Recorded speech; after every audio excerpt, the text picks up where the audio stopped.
नमस्कार दोस्तों, स्वागत है आपका उत्तराखंड ज्ञान दर्पण परिवार में। आगामी उत्तराखंड पुलिस भर्ती परीक्षा, दरोगा परीक्षा और अन्य भर्ती परीक्षाओं के लिए हमने एक टेस्ट श्रृंखला चलाई है। उम्मीद करते हैं आपको ज़रूर इससे फ़ायदा होगा। तो आपका ज़्यादा समय न लेते हुए हम इस टेस्ट श्रृंखला को आगे बढ़ाते हैं। तो आज का जो टॉपिक है, कुमाऊँ का चंदवंश। धैर्य से अपना मूल्यांकन ज़रूर कीजिएगा। आशा करते हैं आपको ज़रूर फ़ायदा होगा। ठीक है, तो पहला प्रश्न है आपके पास, किस चंद शासक को मानवोदय काव्य में लक्ष्मण नाम से वर्णित किया गया है? ठीक है, किस चंद शासक को मानवोदय काव्य में लक्ष्मण नाम से वर्णित किया गया है? तो ये कौन है? आपका ऑप्शन बी होगा, लक्ष्मीचंद। दोस्तों देखिए, लक्ष्मीचंद को कुमाऊँ के इतिहास में लखुली बिराली भी कहा जाता था और यह वो राजा था जिसने 7 बार गढ़वाल पर क्या किया था? आक्रमण किया और 7 बार इसे पराजय का सामना भी करना पड़ा था। उस टाइम पे गढ़वाल का जो सेनानायक था, ये माना जाता है वो खतडुआ या खत्तर सिंह था और गढ़वाल का शासक कौन था? मानसा। तो ये भी पूछा जा सकता है कि खत्तर सिंह या खतडुआ सिंह किसका सेनापति था? तो आपका आंसर क्या होगा? मानसा। इसे भी जरूर नोट कर लेना, ऐसे आपके नोट्स आगे बनते रहेंगे। ठीक है, आगे देखिए, अगला प्रश्न है आपके पास। अगला प्रश्न है, सोमचंद के बाद चंद्रवंश का शासक कौन बना? सोमचंद के बाद चंद्रवंश का शासक कौन बना? उम्मीद करते हैं आपको क्लियर दिख रहा होगा। तो सोमचंद के बाद जो कुमाऊँ का राजा बना, ये माना जाता है कि उनकी कत्यूरी रानी से उत्पन्न पुत्र आत्मचंद क्या हुआ था? गद्दी पर बैठा था और इसका कार्यकाल 20 वर्ष का कुमाऊँ में माना जाता है। कुछ इस प्रकार के प्रश्न भी यूपीएससी आपको दे सकता है। ठीक है, मूल्यांकन जरूर करते रहिए। ठीक है, जो नहीं आएगा उसे नोट भी आपको करना है। अगला प्रश्न है आपका, ये क्वेश्चन काफ़ी बार आपको पूछा भी गया है और काफ़ी कंफ्यूज विद्यार्थी इसमें रहते भी हैं, तो इसमें कंफ्यूज नहीं होना है। प्रश्न है आपके पास, लाखों गुफा की खोज कब हुई थी? अब यहाँ पे 2 ऑप्शन दिए हैं। एक है आपके पास 1963, 1965, 1968 और 1971। तो दो ऑप्शन यहाँ पे दिए गए हैं। एक आपका क्या है? 1963 है और एक आपका 1968 है। तो आप लोग ये कहोगे कि अगर ये दोनों ही ऑप्शन में, तो राइट आंसर क्या होगा? तो मैं ये मानता हूँ कि राइट आंसर हमारा यहाँ पे 1968 होना चाहिए जब आपकी ऐसी स्थिति आएगी। लेकिन आपको ये याद रखिए, 1963 भी याद रखना है। ये भी अपने आप में गलत नहीं माना जाएगा क्योंकि किताबों में आपके ये दोनों ही प्रश्न बनते हैं और दोनों ही उत्तर दिए गए, लेकिन आपका प्रमाणित उत्तर आपका क्या होगा? 1968। अगला प्रश्न है आपके पास, चंद्रवंश का पहला शासक था जिसके बारे में जानकारी उसके स्वयं के अभिलेखों से प्राप्त होती है। देखिए, इस प्रकार का जो प्रश्न है, इसका पहले प्रश्न को समझिए, तब ये प्रश्न आगे याद भी होगा। इससे पहले के जो कुमाऊँ के राजा थे, उनके बारे में जानकारी या तो जहांगीरनामा से मिल रही थी, या तो अकबरनामा से मिल रही थी, या तो कुछ और मुस्लिम इतिहासकार हुए उनकी कुछ पुस्तकों से मिली थी, या कुछ अभिलेखों से मिल रही थी। लेकिन पहला राजा, ये याद रखिए, इनमें से कौन सा था? ऑप्शन रुद्रचंद भी दिया है, बी वीरचंद दिया है, सी अभयचंद दिया है और डी दिया है ज्ञानचंद। तो अभयचंद आपका राइट आंसर होगा। कुमाऊँ के इतिहास में मेरे दोस्तों, ये पहला राजा है जिसने चंपावत और उसके आसपास कई अभिलेख खुदवाए और इन्हीं अभिलेखों के माध्यम से यहाँ पे इस राजा की जानकारी मिलती है। ठीक है, ये याद रखना। तो उम्मीद है अब आपको आगे याद रहेगा।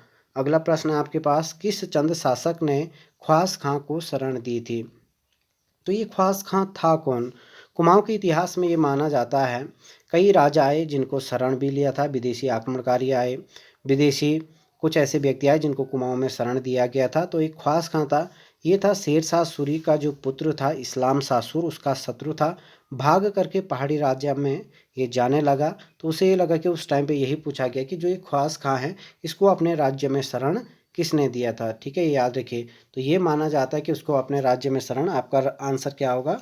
उम्मीद करते हैं अब तक आपको याद हो गया होगा। Option A he right answer बिल्कुल सही है। इसका उत्तर होगा आपका मानिक चंद। और एक ये माना जाता है कि जो आपका मुगल वंश का शहजादा सुलेमान सिको, जो दारा सिको का पुत्र था, उसे शरण देने वाला कुमाऊँ में राजा कौन था? तो कुमाऊँ में भी वो पहली बार गया लेकिन शरण नहीं दिया था। वो कुमाऊँ का राजा था बाज बहादुर चंद। बाज बहादुर के दरबार में गया जरूर था, लेकिन शरण किसने दिया था? गढ़वाल का राजा पृथ्वीपति शाह। तो ये भी आप लोग जरूर यहाँ पे नोट जरूर कीजिएगा। ठीक है, आगे बढ़ते हैं। किस अभियान में रुद्रचंद का सेनापति पुरुषपंत मारा गया, या परखुपंत भी आएगा। तो इन छोटे छोटे प्रश्नों को देख करके कंफ्यूज नहीं होना है। देखिए ऑप्शन ए ग्वालदम युद्ध, बी दिया है बधानगढ़ युद्ध, सी दिया है चांदपुर गढ़ युद्ध और डी दिया है भैरवगढ़ युद्ध। तो ये याद रखिए चांदपुर पर भी कई बार आक्रमण हुए। तो यहाँ पे ग्वालदम जो ये बधानगढ़ है, ये गढ़वाल कुमाऊं का बॉर्डर वाला क्षेत्र है, और ये बधानगढ़ कहाँ पड़ता है आपका, ग्वालदम में। तो ऑप्शन में आपके ये दोनों में से एक ही आएगा। यह युद्ध आपका 1581 में हुआ था। तो यहाँ पे अभी पर्टिकुलर स्थान दिया है तो हम बधानगढ़ को ही प्राथमिकता यहाँ पे मानेंगे। इस प्रकार के प्रश्न भी आपको पूछे जाते हैं।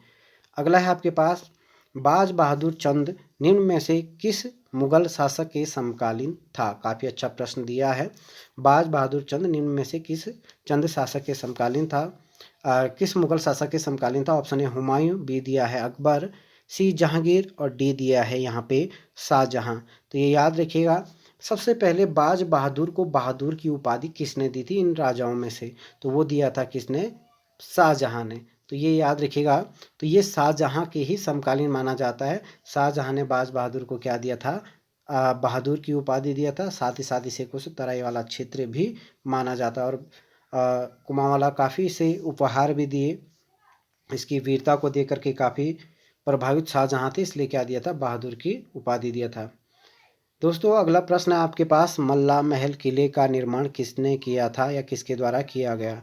तो मल्ला महल जो किला है, ऑप्शन में किलों से संबंधित एक प्रश्न आ चुका है शिषपाल के पेपर में। आपका खगमरा किला पूछा गया था मेरे दोस्तों। तो खगमरा किला भीष्मचंद के द्वारा बनाया गया, राजगुंगा किला सोमचंद के द्वारा बनाया गया, मल्ला महल किला रुद्रचंद के द्वारा बनाया गया, और लाल मंडी का किला किसके द्वारा, कल्याण चंद के द्वारा बनाया गया। कई किताबों में मल्ला महल कल्याण चंद दिया होगा, जो कि अपने आप में क्या होगा, गलत होगा। ये आपको याद रखना है। चलिए आगे बढ़ते हैं। अगला प्रश्न है प्रश्न संख्या 9, कत्थई रंग की मानवाकृति कहाँ से प्राप्त हुई। जब हम उत्तराखंड का आदि इतिहास काल देखते हैं तो वहाँ पे हमें कहीं ना कहीं इस प्रकार के प्रश्न मिलते हैं। ठीक है, ये याद रखिए, कत्थई रंग की मानवाकृति कहाँ से मिली थी, पेटसाल से। ठीक है, ये याद रखना।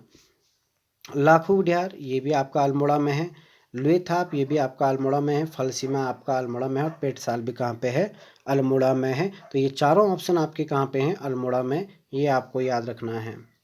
अगला प्रश्न है मेरे दोस्तों, प्रश्न संख्या 10 है, उत्तराखंड में पुरातत्व का जन्मदाता किसे माना जाता है। ठीक है, याद रखिए। Option A Cunningham, B Henwood, C Wheeler और डी है इतावली।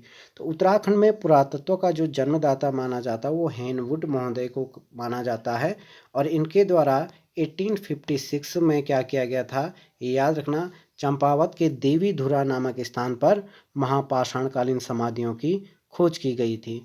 और एक प्रश्न आपका और नोट कर लेना, भारत में पुरातत्व का जन्मदाता किसे माना जाता है भारत में, वो हैं आपके कनिंघम साहब जी। इसी तरीके से धीरे धीरे याद करते हुए आप लोग आगे बढ़िए, मनोबल भी आपका बना रहेगा, मनोबल गिरना नहीं चाहिए। ठीक है, अगला प्रश्न है आपका, कुमाऊं मंडल की स्थापना कब हुई थी। आप लोगों के प्रश्न इस प्रकार के प्रश्न भी बनते हैं, रिवाइज करने में आपका नुकसान नहीं है। कुमाऊं मंडल की स्थापना आपका कब हुआ था, ये याद रखिए 1854 में। अब है आपका अगला प्रश्न है, गढ़वाल मंडल की स्थापना कब हुई थी। तो गढ़वाल मंडल आपका आंसर होगा 1969 में। अब एक टाइम पे ये पूछा जाता है, ये याद रखिएगा, कि गढ़वाल मंडल के कितने जिले कुमाऊं मंडल की सीमा को स्पर्श करते हैं। मैं क्वेश्चन रिपीट कर रहा हूँ, गढ़वाल मंडल के कितने जिले कुमाऊं मंडल की सीमा को स्पर्श करते हैं। तो इसका उत्तर आपको कमेंट में देना है। ठीक है, याद रखिए। अगला प्रश्न है आपके पास, कार्तिकेयपुर राजाओं का आदि पुरुष किसे कहा जाता है। तो कार्तिकेयपुर राजाओं का आदि पुरुष किसे कहा जाता है, ये याद रखिए। तो ये माना जाता है कि अयोध्या के एक राजकुमार थे, राजा शालिवाहन, जो कत्यूर घाटी में आकर के रहने लगे, और इन्हीं के वंशज क्या कहलाए थे, कत्यूरी। तो आपका राइट आंसर क्या होगा, राजा शालिवाहन। ये आपको ध्यान देना है। साथ ही साथ ये याद रखिए, ये प्रश्न आपके विधानसभा या सचिवालय वाले पेपर में भी पूछा गया है, कि ये याद रखिए कि कार्तिकेयपुर का अंतिम राजा कौन था। तो ये याद रखिए, कार्तिकेयपुर का अंतिम राजा कौन होगा, आपका सुभिक्ष राज होगा, और कत्यूरी वंश का अंतिम राजा कौन होगा, आपका ब्रह्मदेव या वीरदेव के नाम से उसे जाना जाता। अब प्रश्न यह है, क्या कत्यूरी वंश और कार्तिकेयपुर अलग अलग हैं या एक ही हैं। तो मैं आपको ये क्लियर करा दूं कि कत्यूरी राजाओं को ही कार्तिकेयपुर वंश के नाम से जाना गया। प्रारंभ में इनकी राजधानी कार्तिकेयपुर थी, इसलिए इस वंश को कार्तिकेयपुर बोला, और बाद में कत्यूर घाटी बागेश्वर ही, इसलिए इनको कत्यूरी कहा गया। दोनों ही के अगर संस्थापक पूछता है तो आपका उत्तर क्या होगा? बसंत देव। क्या होगा मेरे दोस्तों? बसंत देव। तो क्लियर है ये चीज़। अब हम आगे बढ़ते हैं। प्रश्न संख्या 13 है, भीष्मचंद की हत्या किसने की? ये वही भीष्मचंद है जिसके द्वारा कुमाऊं में खगमरा किला बनाया गया था। तो भीष्मचंद की जो हत्या की थी वो किया था, ऑप्शन ए है गज्जुवारी या गज्जुवाटिका, बी हीरू देवबा, सुंदर कठैत या हुसैन खां। तो आपका राइट आंसर होगा यहाँ पे ए गज्जू वाटिका। ये एक अपने आप में एक कत्यूरी सैनिक हुआ करता था। अगला है आपके पास, किस चंद राजा ने पंवार शासक अजयपाल को पराजित किया था? ऐसा कौन सा चंद राजा था जिसने अजयपाल को, और अजयपाल अपने जीवन काल में मात्र एक बार हारा था इसी राजा से? तो ऑप्शन है आपका सोमचंद, बी कीर्तिचंद, सी वीरचंद और डी है रुद्रचंद। तो इसका राइट आंसर होगा आपका कीर्तिचंद। और यहाँ पे एक पॉइंट आपको और नोट करना है कि कीर्तिचंद के समय में कीर्तिचंद ने गढ़वा अपने शासनकाल में कुमाऊं के 3/4 भाग को क्या कर लिया था? अपने अधिकार में कर लिया था। ठीक है, याद रखना। इन 4 में से जो 3 भाग है, कुछ ही क्षेत्र बचे थे, बाकी कीर्तिचंद ने लगभग आपका इतना एरिया कवर कर लिया था। कई राजाओं ने आत्मसमर्पण भी किया, और दोनों ही ये राजा कीर्तिचंद भी अजयपाल भी नाथ संप्रदाय के अनुयायी माने जाते हैं। आगे बढ़ते हैं प्रश्न की ओर। किस किले को फोर्ट मोइरा के नाम से जाना जाता है? अब ये फोर्ट मोइरा क्या है ये याद रखना। ये माना जाता है उस टाइम के वायसराय के नाम पे इसका मोइरा नाम रखा। तो ये लाल मंडी किला है, लाल मंडी किला, जो कि किसके द्वारा बनाया गया था? आपका कल्याण चंद के द्वारा। ये आपको याद रखना है। ठीक है, उम्मीद करता हूँ आपको ये चंद वंश काफ़ी अच्छा लग रहा होगा, और परीक्षाओं में काफ़ी फायदा भी आपको इससे मिलने वाला है। अगला प्रश्न है आपके पास, किस चंद ने सोपाल के युद्ध में खसों को हराया था? सोपाल राजा का नाम भी हो सकता है, सोपाल जगह का नाम भी हो सकता है, तो इतनी गहनता से इसमें नहीं जाना है। प्रारंभ में वीणाचंद के टाइम पे कुमाऊं में खसों का आक्रमण हुआ, और कुमाऊं में एक टाइम के लिए चंद वंश क्या हो गया था? समाप्त हो गया। बाद में कुमाऊं से कुंवर वीरचंद क्या होता है? इन्हें पराजित करेगा, और सोपाल के युद्ध में, या सोपाल राजा का नाम होगा, इसे क्या किया था? दोबारा कुमाऊं में चंद वंश स्थापित किया था। तो राइट आंसर क्या होगा आपका? Option D, Virchand. अगला प्रश्न है, त्रिपुरा देवी मंदिर का निर्माण किसने किया था? इस प्रकार के प्रश्न आपको पूछे जाते हैं। ऑप्शन ए है आपका उद्योग चंद, ऑप्शन बी है आपके पास ज्ञानचंद, ऑप्शन सी है आपके पास जगत चंद, और डी है देवी चंद। तो उम्मीद है आपने सोच लिया होगा, और सोच करके आपका राइट आंसर होगा उद्योग चंद, जिनका ए सही है। तो तैयारी आपकी काफ़ी बेटर है, आगामी परीक्षाओं में निश्चित रूप से आप क्या होंगे? सेलेक्ट होंगे। अगला है आपके पास, चौथानी ब्राह्मणों की नियुक्ति किसके द्वारा की गई थी? Option A Somchand, B Rudrachand, C Lakshmichand, D Bhishmachand. तो चौथानी ब्राह्मणों की नियुक्ति किसने की थी? याद रखिए, ऑप्शन दिया है यहाँ पे। तो प्रारंभ में ही चौथानी ब्राह्मणों की नियुक्ति की गई थी सोमचंद के द्वारा, जब राजगंगा किला, और 4 किलेदार भी नियुक्त किए थे, वो भी किसने किए थे? सोमचंद ने। लेकिन रुद्रचंद के टाइम पे सर्वाधिक चौथानी ब्राह्मणों की क्या हुई थी? नियुक्ति हुई थी। जो सर्वाधिक चौथानी ब्राह्मणों की नियुक्ति की थी वो किसने की थी? रुद्रचंद ने। क्वेश्चन नंबर 19 है आपका, चंद वंश का गूंगा राजा किसे कहा जाता है? तो ध्यान से पढ़िए ऑप्शन, दीपचंद, कल्याणचंद, शिवचंद या लक्ष्मीचंद। ठीक है, याद रखना। आंसर क्या होगा आपका? ऑप्शन ए दीपचंद, ये आपको याद रखना है। हाँ, ये प्रश्न मैंने पहले भी बता दिया कि सोमचंद ने 4 किलेदार नियुक्ति की थी, निम्न में से कौन सा नहीं था? Option A Karki, B Chaudhary, C Bora, और डी है कोई नहीं। तो ये याद रखना, कार्की भी किया था, चौधरी भी किया था, बोरा भी किया था, एक था आपका तड़ागी। ये आपको याद रखना है। ये सभी कहाँ के थे? आपके नेपाल के। तो इनमें से कोई ऐसा ऑप्शन नहीं है जो सोमचंद ने नियुक्त नहीं किया था, ये आपको ध्यान देना है, सभी नियुक्त किए थे। अगला आपके पास, किस चंद राजा ने सोमेश्वर देवालय मंदिर का निर्माण करवाया था? ऑप्शन ए है आपके पास उद्योग चंद, बी है जगत चंद, सी है ज्ञान चंद, और डी है बाज बहादुर चंद। तो ध्यान से सोच करके बताइए, इनमें से उत्तर क्या होगा? सोमेश्वर देवालय का निर्माण भी किसके द्वारा कुमाऊं में किया गया था? उद्योग चंद के द्वारा। लेकिन कुमाऊं की कुछ पुस्तकें कि सोमचंद के द्वारा भी किया गया था। तो ऑप्शन को आपको ध्यान से पढ़ना है। ये सोमेश्वर देवालय अल्मोड़ा वाला है मेरे दोस्तों। एक सोमेश्वर महादेव मंदिर आपका उत्तरकाशी जनपद में भी है। तो इसे भी परीक्षा में आप लोग ध्यान रखना, प्रश्न किस प्रकार से पूछा गया है और ऑप्शन में आपके क्या दिए गए हैं। चलो आगे बढ़ते हैं। किस चंद राजा का नाम अभिलेखों में नारायण भी मिलता है, इसने स्वयं को नारायण कहा।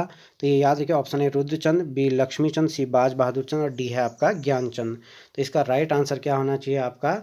बाज बहादुर चंद मेरे दोस्तों, इसका राइट आंसर होगा बाज बहादुर चंद। बिल्कुल सही है, आपका उत्तर बिल्कुल सही है। अगला है, थल का शिव मंदिर किसके द्वारा बनाया गया? थल का शिव मंदिर किसके द्वारा बनाया गया, जल्दी से बताएगा। रुद्रचंद, देवीचंद, उद्योतचंद या द्वीपचंद? तो थल का जो शिव मंदिर बनाया था मेरे दोस्तों, वो रुद्रचंद के द्वारा किया गया। और रुद्रचंद ने रामगंगा के मध्य वृद्ध केदारेश्वर नाम से एक मंदिर भी बनवाया था, ये याद रखिए। और रुद्रचंद चंद्रवंश का सर्वाधिक पढ़ा लिखा और विद्वान जो राजा माना जाता है, वो कौन है आपका? रुद्रचंद। ये भी आपको क्या करना है, ध्यान देना है। चलिए आगे बढ़ते हैं। क्वेश्चन नंबर 24, चंद प्रशासन में गल्ला छहाड़ कर उपज का कितना भाग लिया जाता है? तो चंदों ने बहुत सारे कर कुमाऊं के इतिहास में लगाए थे। एक कर गल्ला छहाड़ था, जो उपज का 1/3, 1/4, 1/6 या 1/2 कितना लिया जाता था? तो ये याद रखिए, इसका राइट आंसर होगा आपका 1/6। आगे बढ़ते हैं, ये याद रखिए। प्रश्न संख्या 25 है आपके पास, किस चंद राजा ने कुमाऊं में कत्यूरियों का दमन किया था? वो चंद राजा कौन था जिसने कुमाऊं से कत्यूरियों का दमन किया? ठीक है, याद रखिए। देखिए, तो इसका राइट आंसर क्या होगा आपका? क्या होगा? बाज बहादुर चंद। देखिए, बाज बहादुर चंद क्या करता है, जब ये शाहजहां से मदद मांग करके कुमाऊं से, सबसे पहले ये हूणों का दमन भी करेगा और सारे कत्यूरियों को गढ़वाल से, कुमाऊं से गढ़वाल की ओर भाग देता है। तभी उस टाइम पे गढ़वाल में ये माना जाता है कि तीलू रोतोली के साथ उनका क्या होता है, युद्ध भी होता है। कत्यूरियों से लड़ते हुए तीलू रोतोली वीर गति को, तो ये तीलू रोतोली समकालीन किसकी थी? बाज बहादुर चंद के। ये आपको ध्यान देना है। अगला है आपके पास, किस चंद शासक ने 200 सोने के सिक्कों की सिक्कों से नंदा देवी की प्रतिमा, सिक्के या असरफियाँ कहो इनको, नंदा देवी की प्रतिमा बनाकर उसे मल्ला महल में? तो देखिए, ये राजा कौन था? ऑप्शन ए जगतचंद, बी लक्ष्मीचंद, सी बाज बहादुर चंद और डी है आपका कौन सा? ज्ञानचंद। तो ध्यान से देखिएगा जरा, 200 सोने के सिक्के निकाल कर नंदा देवी की प्रतिमा बनाई और उसे मल्ला महल में क्या किया था? स्थापित किया। ठीक है, तो ध्यान से देखिए, यहाँ पे ऑप्शन कोई भी ऐसा नहीं है, तो इसका उत्तर क्या हो गया? उद्योतचंद। राइट आंसर इसका उद्योतचंद होगा, जो कि ऑप्शन में नहीं दिख रहा है। देखिए, उद्योतचंद भी क्या करता है? उद्योतचंद आपको याद रखना है, उद्योतचंद बधानगढ़ पर आक्रमण करेगा, लेकिन उसे बधानगढ़ पर क्या होता है? नंदा देवी की प्रतिमा नहीं मिलती है, जिस कारण वो अपने ही खजाने से 200 सोने की असरफियाँ निकाल कर उसे नंदा देवी की प्रतिमा बनाता और मल्ला महल में, क्योंकि नंदा देवी की प्रतिमा इससे पहले के राजा ज्ञानचंद ने भी अपने शासनकाल में ले आया था कुमाऊं, और बाज बहादुर चंद भी लाएगा। अब प्रश्न ये आता है कि कुमाऊं के इतिहास में कौन सा राजा बधानगढ़ पे आक्रमण करके वहां की नंदा देवी मूर्ति को लाया? तो जब हम गढ़वाल का इतिहास भी पढ़ते हैं मेरे दोस्तों, ये याद रखिए, तो आपका जो राइट आंसर होगा ऐसी स्थिति में, वो होगा ज्ञानचंद, जो गढ़वाल की नंदा देवी मूर्ति को ले गया। आपका कब, ये याद रखना, 1699 में। ठीक है, 1699 में राइट आंसर होगा। लेकिन जो सोने की प्रतिमा बनाएगा वो उद्योतचंद है। लेकिन अगर कभी ज्ञानचंद ऑप्शन में नहीं है, तब आप बाज बहादुर चंद को मान सकते हो, ये याद रखना। चलिए आगे बढ़ते हैं। कोसी नदी का युद्ध किस किस के मध्य हुआ था? तो काफ़ी अच्छा प्रश्न यहाँ पे दिया गया है। कोसी नदी का मैत्री युद्ध अगर हम इसे कहें तो कोई अतिशयोक्ति नहीं होगी। तो कोसी नदी का मैत्री युद्ध हुआ कब था? 1635 में हुआ था, ये याद रखना। तो ऑप्शन ए है आपका ललित शाह मोहनचंद, बी ज्ञानचंद फतेह शाह, तिरुमल चंद महीपति शाह और डी है हर्षदेव जोशी और मोहनचंद। तो राइट आंसर होगा आपका तिरुमल चंद और महीपति शाह। अगर आपने यहाँ तक वीडियो को सुना है तो केवल इतने में ही मत छोड़िए। ये मैत्री युद्ध हुआ था 1635 में। अब यहाँ पे जब महीपति शाह की मृत्यु हो जाती है, कुमाऊं का, गढ़वाल का पहला राजा है जो युद्ध भूमि में मरता है, वो कौन है आपका? महीपति शाह। तब जाकर के गढ़वाल का जो गद्दी है, राजगद्दी है, वो खाली हो जाती है और इसी का अवसर शाहजहां उठाता है। और इसी टाइम पे शाहजहां ने गढ़वाल पर क्या किया था मेरे दोस्तों? अटैक किया था। तो दो प्रश्न एक साथ याद हो रहे, तो कोई नुकसान आपका यहाँ पर नहीं है। अगला प्रश्न है, काशीनाथ किस चंद राजा का सेनापति था? ये याद रखिए, एक सेनापति था, दो जगह में इनका जिक्र हुआ है, इससे पहले भी आ चुका है। तो ये याद रखना, ऑप्शन इसका होगा बी देवीचंद। देवीचंद के टाइम पे ये माना जाता है।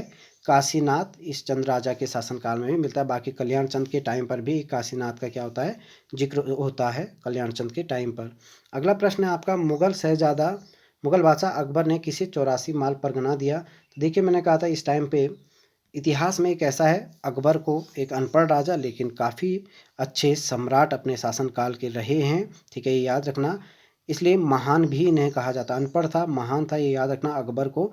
और कुमाऊं के इतिहास में सर्वाधिक अगर पढ़ा लिखा बादशाह था वो कौन था आपका? रुद्रचंद। तो रुद्रचंद को ही इन्होंने क्या किया था? 84 माल का परगना दिया और साथ ही साथ में उपाधि दी थी किसकी मेरे दोस्तों? जमींदार की उपाधि भी दी थी। ठीक है, याद रखना। अगला है आपके पास क्वेश्चन नंबर 100 का, व्यापारियों से लिया जाने वाला कर था। जो 100 का व्यापारी थे उनसे कौन सा कर लिया जाता था? याद रखना। क्वेश्चन नंबर 30 है आपका, जल्दी से बताएं। ऑप्शन ए कटक, बी खैनी, मांगा या राखिया कर। तो राइट आंसर क्या होगा आपका? कटक होगा। ठीक है, याद रखना।